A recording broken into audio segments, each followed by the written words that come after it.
Now that our media has been imported and properly organized, we're almost ready to begin the process of viewing our clips, making selections, and editing the selections into the timeline to create the building blocks of our story, often referred to as a rough cut.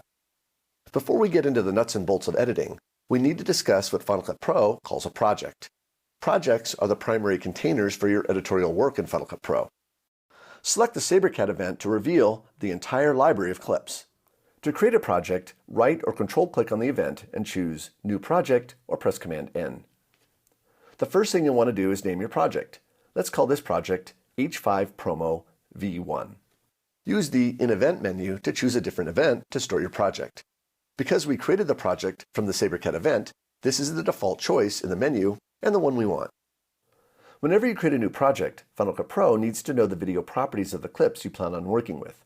The good news is, you don't really need to know this, as Final Cut Pro will automatically set up the project based on the first clip you edit into the project. For example, if you have a 1080p 2398 clip in the browser, and it's the first clip you edit into the project's video properties will inherit the clip's video properties. Any clip or clips you edit into the project thereafter will be auto-conformed to the 1080p 2398 project properties, even if subsequent clips have different properties.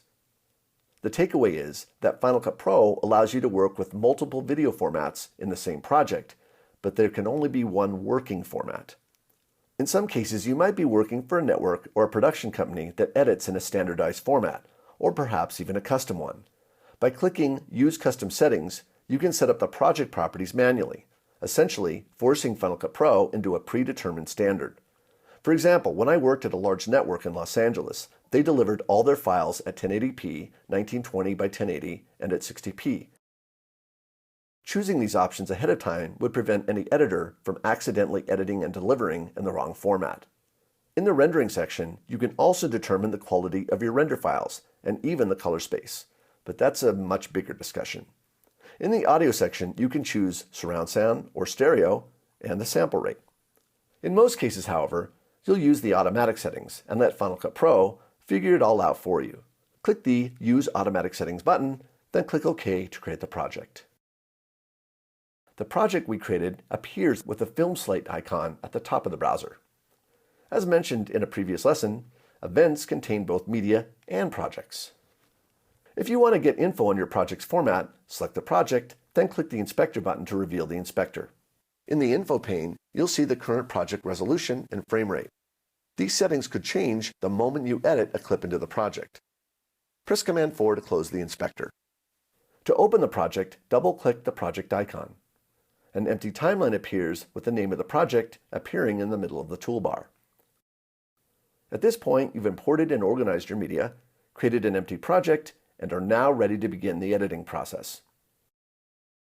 Hopefully you've been following along in your own copy of Final Cut Pro 10, and your library looks just like mine.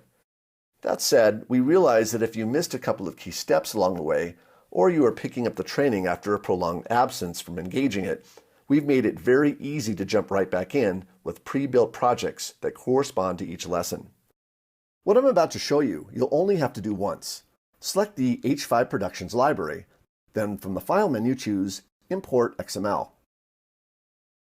Navigate to the folder of media you began working with back in Lessons 4, 5, and 6. You might want to review those lessons if you're returning to this tutorial after a prolonged absence from working with this material. Locate the Lesson Projects XML file and click Import. In the library, a new event is created called Lesson Projects. Selecting the event reveals numbered projects that correspond to the lesson numbers for each tutorial.